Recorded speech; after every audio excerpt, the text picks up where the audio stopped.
Hello, and welcome to this week's Riddicks on Marvel with Sarah. And Sean. And this week we're going to talk about Ant-Man. Yes. What do you think about Ant-Man? Middle of the road for me. Okay, yeah, cool.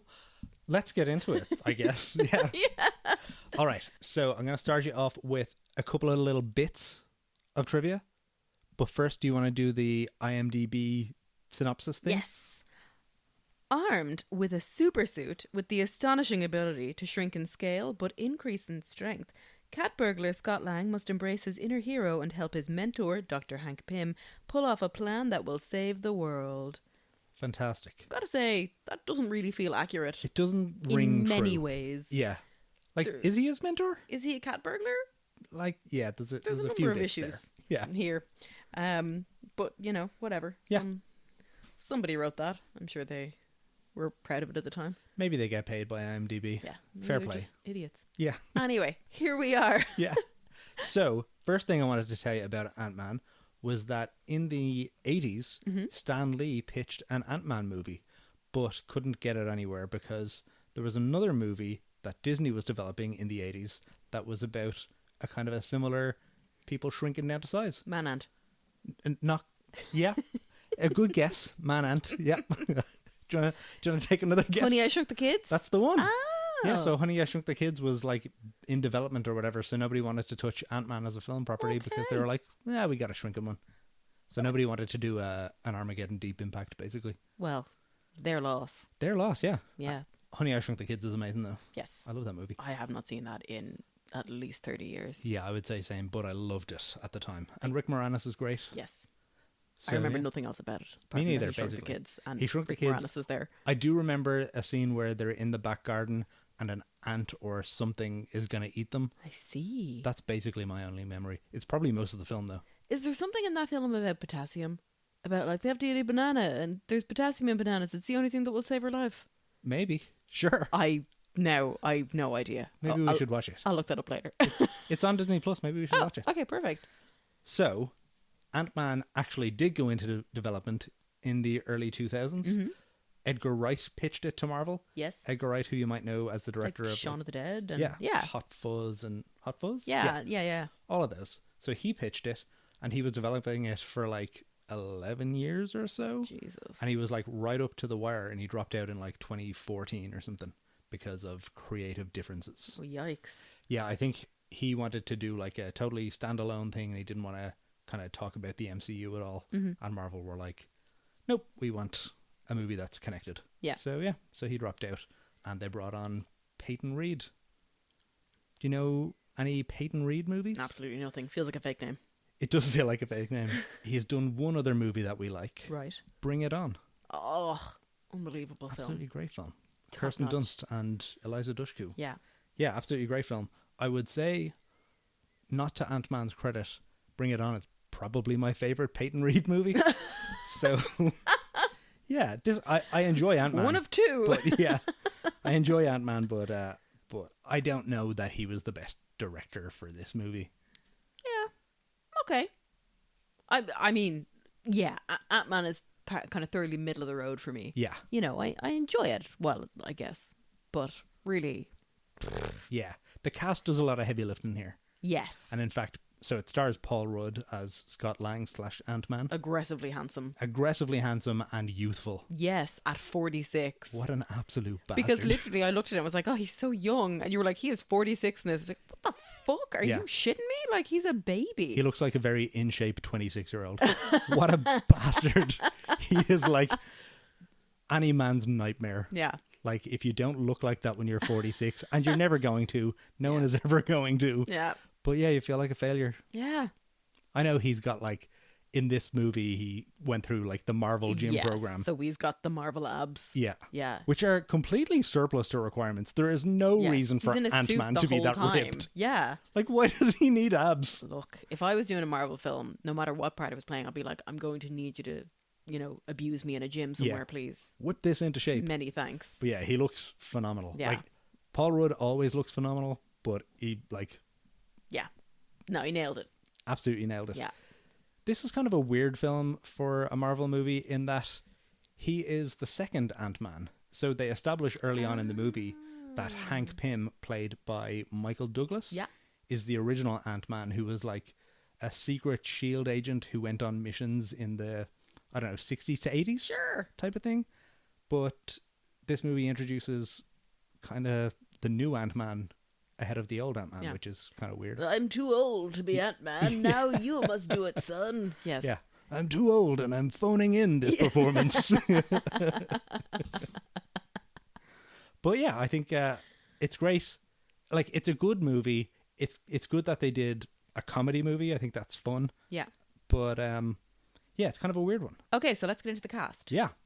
So Paul we've got Rudd, aggressively handsome. Yep. Perfect. Michael Douglas calling it in. Yes. Yep. Calling it in. Phoning it in? Yeah. Damn it. Calling it in. I got to call this in. Our next caller, Who else have we got? We've got Evangeline Lilly, who is our dickhead of the week. yes, she, yeah, So that's, sucks. we'll talk about that later. Corey Stoll? Yeah, Stoll? Stoll, I think. Yeah, him. He's the villain. Great. He's very good. He's so over the top dramatic. Very. It's really enjoyable. Yeah, I don't think the character is super well developed for this movie, Oh, but not at all. he does so good. He's fantastic. I love watching him. Yeah, he is having loads of fun, and he's definitely making the most of the fact that his character isn't very developed Yeah. by just like hamming it up. Yeah. It's great. Fabulous. Bobby Cannavale, Love really him. family favourite. Yeah, we absolutely love him. So he is Scott Lang's ex-wife's new fiance, Yes. and he's a cop, and he's, I don't know, trying to stop crime. I don't know. As cops tend to do. But he's great. Really like him. Yes. And his partner is Wood Harris. Oh, I was about to say Judy Greer. Sorry, yes. His fiance is His Judy fiancé Greer. is Judy His partner Greer. is Wood Harris, who is Avon Barksdale. I from always The get Wire. that wrong. Yeah, Because my instinct is always to say D'Angelo Barksdale. because it's a much cooler, flowier name. Much more fun to say. Yeah. But it's not him. But It's yeah, Avon he was Barksdale. Avon Barksdale in The Wire. Yeah. Who else have we got? Michael Pena is Scott Lang's best friend. He is absolutely great. David Dasmalkian. Love him. Amazing. Yeah, he's great. And then T.I. T.I. I didn't know that was T.I. That's T.I. I looked it up and I was like, what the fuck, T.I.? Because we were just watching an episode of 30 Rock where Liz Lemon quotes T.I. There you go. And I was like, oh, this is Kismet. I don't know anything about him, but I think he is maybe not a good dude or something. No, really? Yeah, I think Oh, there okay. were, before the third Ant-Man movie came out or was like in production, they were like, yeah, we're not bringing back T.I. Oh, no. But then they didn't bring back much of the supporting cast. Okay, I don't know anything about that. Yeah, I don't really know anything beyond that, and that is fucking super vague. So let's just move on from that. Okay, perfect. And who else have we got? That's kind of the main cast, That's isn't it? my list. Yeah, I don't know who the little girl is who plays Cassie, but she's great. she is very good. Did not look up her name. I'm sorry. I'm a She bad person. returns for the sequel, but she is the first of 3 actors that will play Cassie Lang in the MCU. Yes. But she's super. She's like a really good little kid actor in Yes, this. she's Yeah. adorbs. Great energy. Excellent comic timing. Yeah, she's super. So, I don't know, do you want to tell me what you've got there about Evangeline Lilly?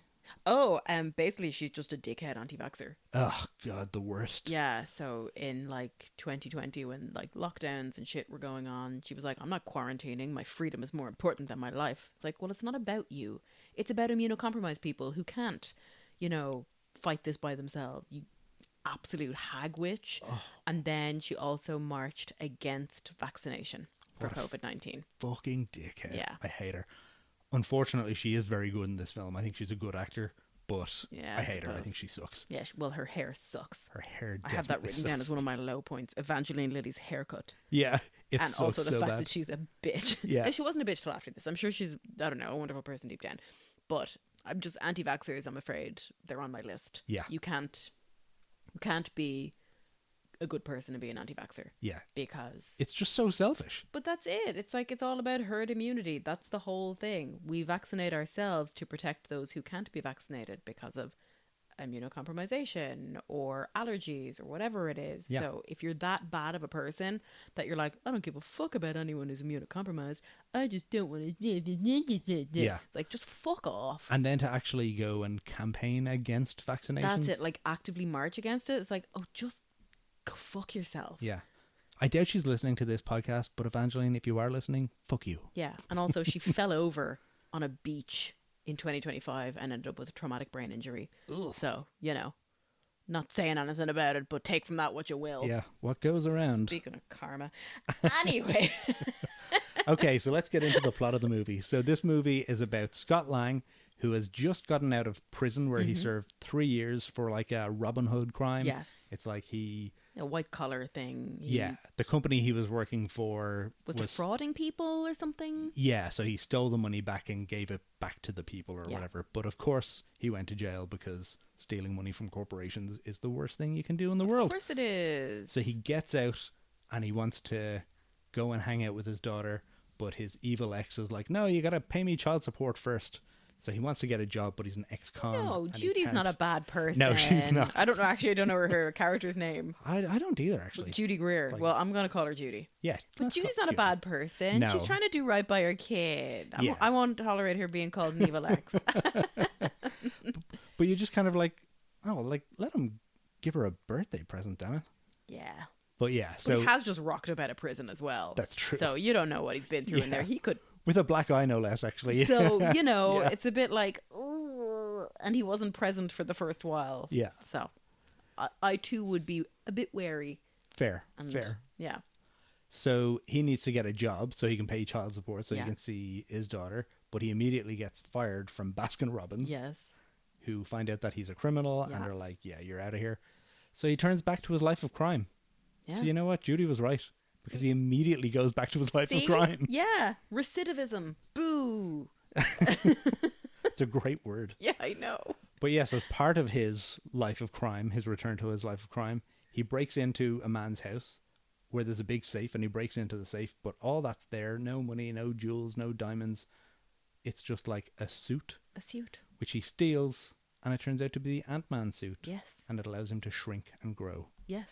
Very impressive. Hmm. Now, I will say, this is where the wheels fall off the plot for me. Okay, that's early.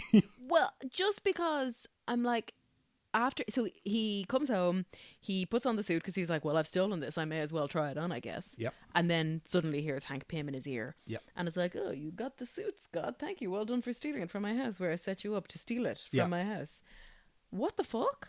Yeah, it's very much we have to get you there Yeah. type of stuff. But it's so baffling. Yeah, particularly because, so he breaks in to the safe, presuming that he's going to find money or whatever.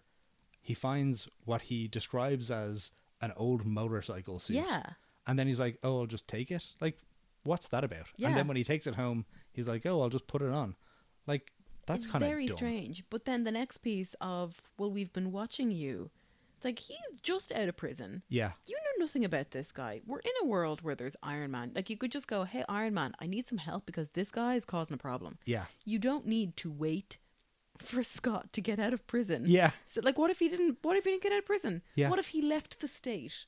What if he was like, do you know what? I'm going straight and I'm moving to Colorado or something. But, like, yeah, this is where I'm like, what the fuck is happening? And then there's a whole scene where we find out that, like, Hank and Evangeline, or what's her name? Hope. Hope, thank you. Hank's daughter, Hope. Hank and Hope Yep. are like, oh yeah, we've been watching you for ages because we think that you're the one to wear the suit to break into the place to solve the problem. Yeah. And it's like, again, sorry, what? Yeah, it's all a bit silly. So Hank Pym's overall idea is that his former protege, Darren Cross, played by Corey Stoll, is like evil and wants to recreate the formula that allows people to shrink Yes. so that he can make a weapon. And Hank is like, I need Scott to put on the Iron Man suit, not the Iron Man suit, the Ant-Man suit, sorry, so that he can go and stop Darren. But all the while, his daughter Hope is like, I can just do it. Yeah. And he's like, no, you can't do it. We're going to get Scott to do it. And they try to explain that away with a like, no, she means too much to him. He'd never risk her safety and stuff. But she's constantly in very unsafe situations Yes. because she's like a mole. Yeah, she's like, a double agent right Yeah. now. So it all is a bit like, well, can she not wear the suit because she's a woman? Is that the thing? Yeah. There's a lot of that stuff that I really don't like. And also, like, again, why wait for this guy? Like, find a gymnast. Yeah.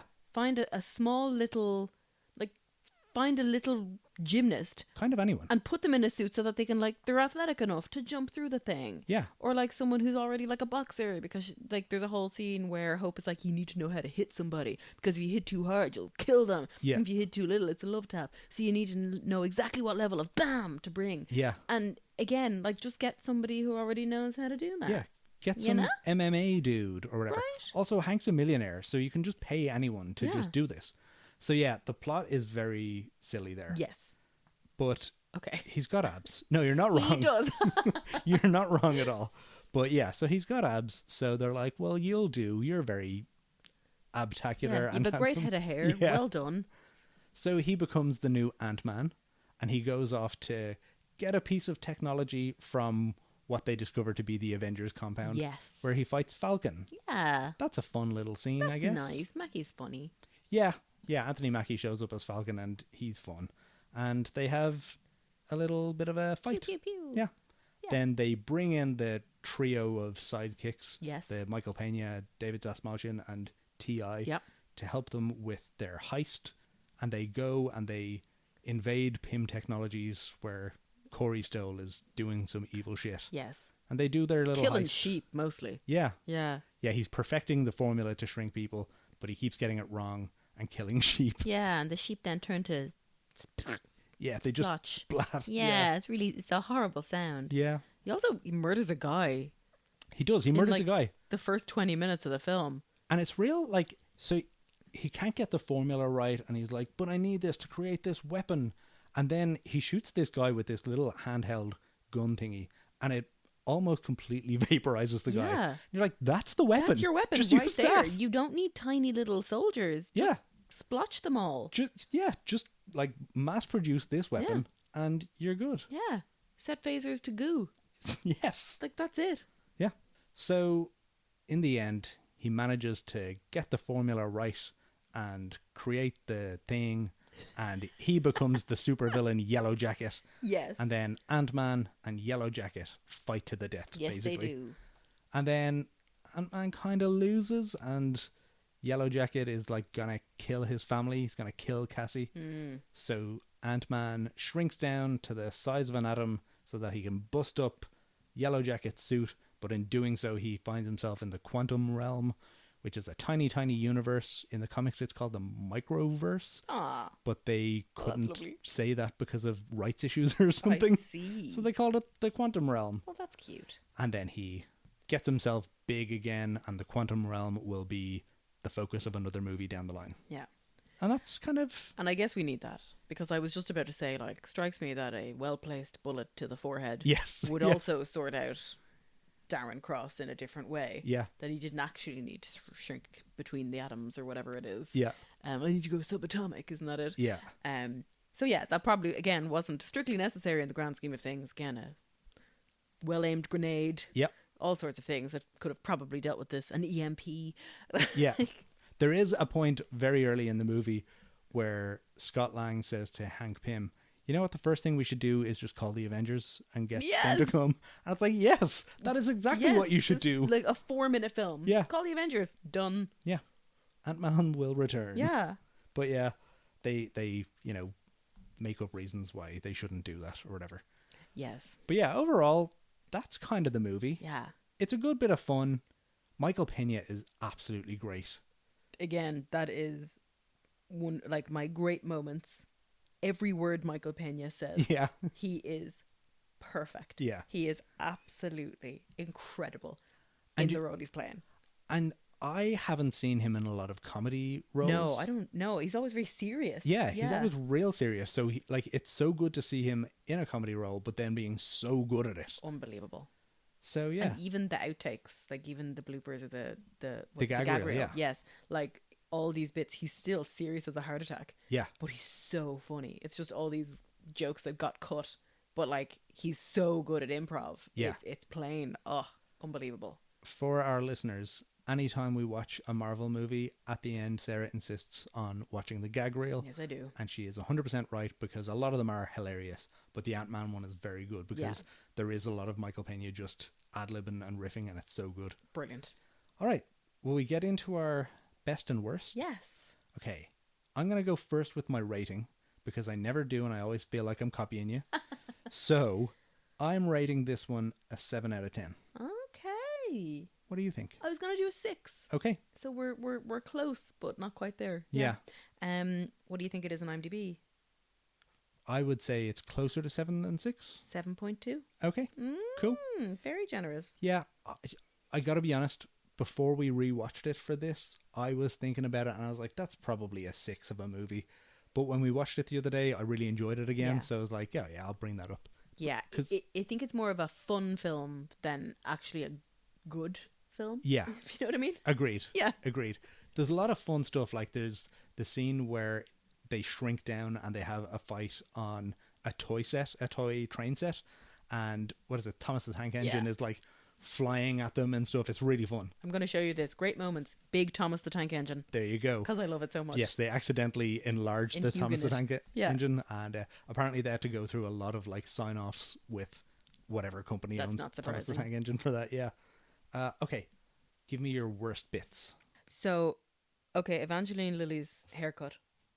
Dreadful. Is my main worst bit. And worse than that, it's not even the worst haircut that she will have in this universe. I know.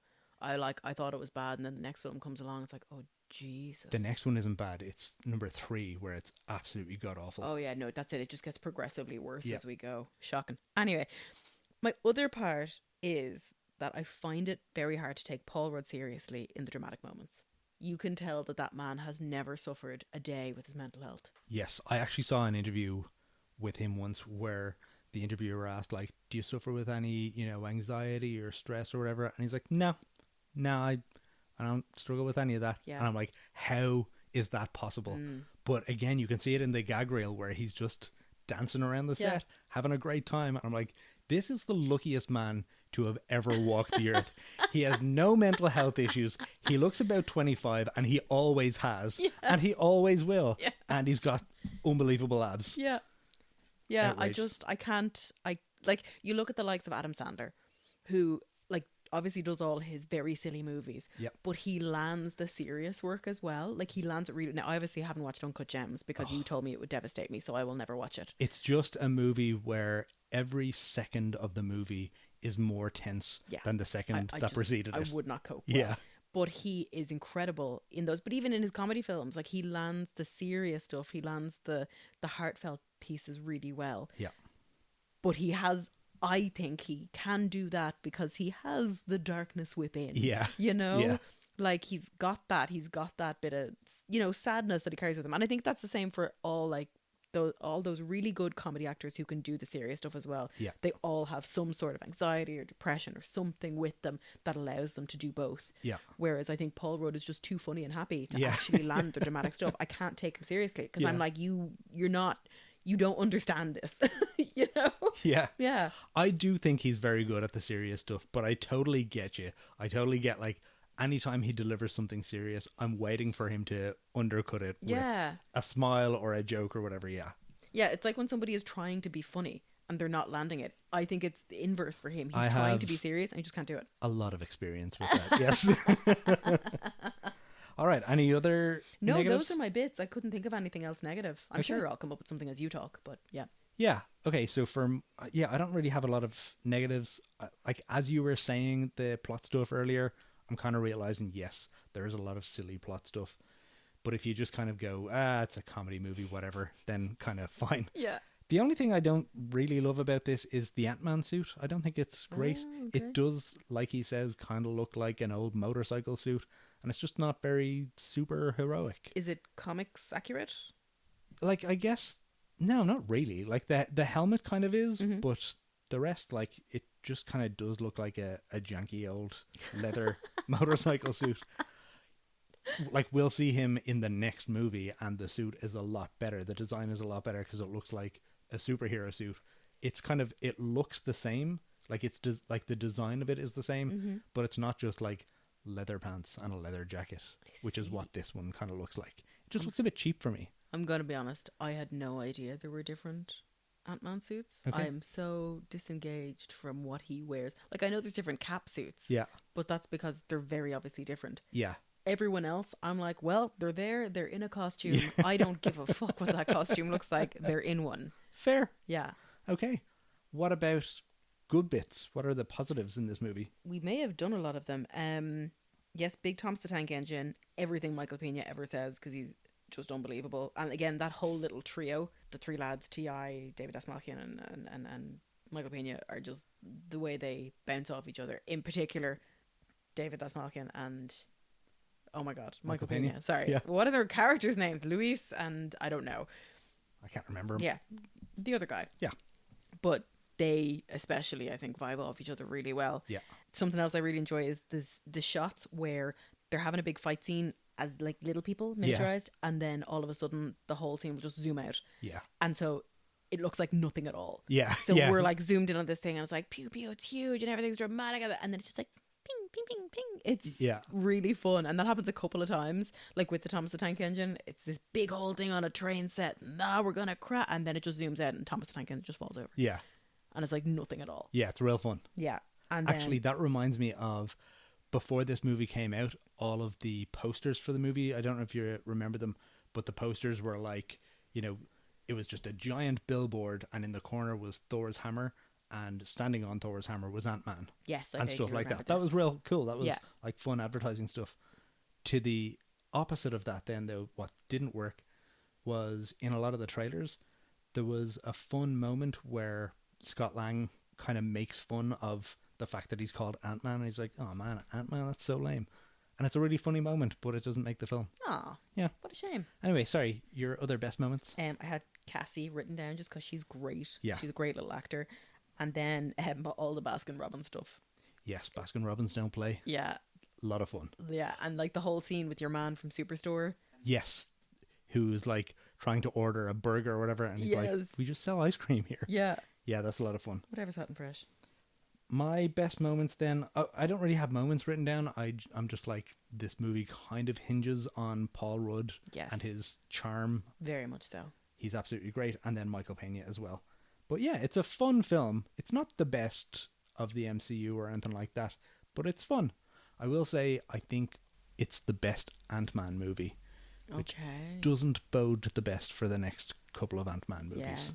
Oh, I was just about to say I've forgotten the second one, but that's because I fucking hate the second one. Well, we're going to get to that. Yeah, it sucks. Yeah, I don't love the second one either. No. There's a lot of good in it as well, but There is. we'll get to it. But overall, I don't really rate it. Largely garbage, yeah. Okay. If you had the powers of Ant-Man tomorrow, Ooh. what would you do? Oh my 'Cause god. You can kind of like sneak in anywhere and stuff like that. Oh shit, I don't know. I'd probably fuck some shit up for people. Yeah. I don't know what people I would fuck shit up for, but like, yeah. Find some data centers to take down. That's exactly it. Yeah. I like honestly the first thing that like came into my head was I would destroy someone's car, but I don't know whose car I would destroy. Yeah. But, I'm like, just, sure like, if you had 5 minutes pew, to think, pew, pew, yeah. you'd have a few cars that Oh you'd my think of. god, yeah, I don't know. What about you? I think the same thing. I think I would probably just fuck some shit up. Yeah. Yeah, I'm not a big like. I don't really like pranks No. as a form of joke. I think they're generally kind of mean spirited. Agreed. But there's definitely some people whose shit I would fuck up. All right. Yeah. Yeah. No. Yeah. But probably best kept off a podcast. Yes. Yeah, my Like, evil plans. This is my list of enemies. Yeah.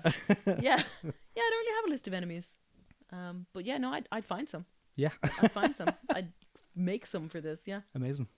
Okay, Ant-Man was the final movie of Phase 2 of the MCU. Okay. What do the phases mean? Does anyone really think about it? I don't know. But they've called it the final movie of Phase 2. It's a handy way for us to divide it. Exactly. So, like I did at the end of Phase 1, I've got a little quiz for you. Ooh. All right. So, I've done one question per movie. Okay. So, the 6 movies in Phase 2. So, from Iron Man 3, what is the name of Aldrich Killian's company? AIM. AIM. And bonus point if you can tell me what AIM stands for. Advanced Idea Mechanics. Oh, well Was I done. right? Yes! Yeah. What were you going to say there? I was going to say well done. Fantastic. So, Oh. 2 points so far. Yay. Okay, from Thor the Dark World, what is the name of the red sludge? The Ether. Well done. With an A. Yes. Ether. I'm going to give you another bonus point if you can tell me what Infinity Stone Box. that becomes. Okay. You won't really find this out until Infinity War. Is it the Reality Stone? It is. Oh my god. Well done. Okay, I Okay. didn't know that. I chanced it. Well, very good. This is a tough one. Right. In Captain America the Winter Soldier, Mm-hmm. Nick Fury fakes his death and they visit his grave at the end. There is a quote on the grave. Can you tell me the quote and or the movie the quote is from? It's from Pulp Fiction. Yeah. The Path of the Righteous Man. That's it. Oh Dot. God. You've got 6 points out of 3 Considering questions. I have never seen Pulp Fiction and I honestly, Probably never will. yeah, Yep. I'm doing very well so far. This is great. This is very impressive. Okay. In Guardians of the Galaxy, who do the Guardians bring the orb to sell it? Benicio del Toro. Yes. The Collector. Very good. I'm not going to ask you for his full name. They mostly refer to him as the Collector. Give me a hint. Begins with T. Tandelier Tavan. Oh, unreal. I'm giving you a point for that. Thank you. 8 points out of 4 questions Jesus. so far. Okay. Next. I may as well give you 2 points for this. So the actress and the character's names. What in Avengers Age of Ultron is Hawkeye's wife's name? It's Linda Cardellini. It is. That's 1 point. Laura Barton. Unreal. I should make these harder. No, in fairness, Tandelier Tavan, I did not know I knew that. That was very That's from the right at the back. good. Yeah. Yeah. Last question. In Ant-Man, what happened to Luis's dad? Oh, he got deported. Oh no. I'm sorry I devastated you there. I was like, what is happening? I thought you were talking about somebody called Louise. And I was like, who the fuck is Louise? Yes. Luis. Very oh, good. yeah, he got deported. Amazing. There were 11 points up for grabs there, and you got 11. Well done. Hooray well for done, you. me. Okay, I'm very impressed with myself there. That was because very good. I did not know you were going to do this. Yeah. And yeah, I'm very impressed that I knew a lot of that stuff. Amazing. Well done. God. Okay. It's all, It 15 sticks in there. years, it's been absorbing. Yeah. Yeah. It sticks in there. Very good. Last bit, because we are at the end of phase 2. Let's rank them. Okay. So your movies are, in order, Iron Man 3, Thor the Dark World, Captain America the Winter Soldier, Guardians of the Galaxy, Avengers Age of Ultron, and Ant-Man. Okay, we're going from the worst to the best. From the worst to the best. So there's 6? There's 6. Okay, in 6th place, I've got to put Thor the Dark World. I think the entire world agrees there. I think if you ask Chris Hemsworth, he would agree with you there. Aw. Then I think I'd do Iron Man 3, Okay. which is probably harsher than I should be. Yeah. But Considering you like it a lot. yeah, But yeah.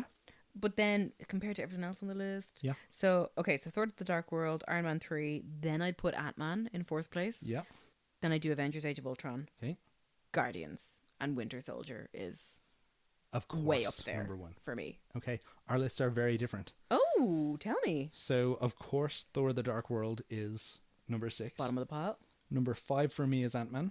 Okay. But I will say I wasn't sure if it was going to be Ant-Man or Guardians of the Galaxy, which I put at 4, Okay. which I really love, but that third act I feel lets it down a bit. Number 3, Iron Man 3.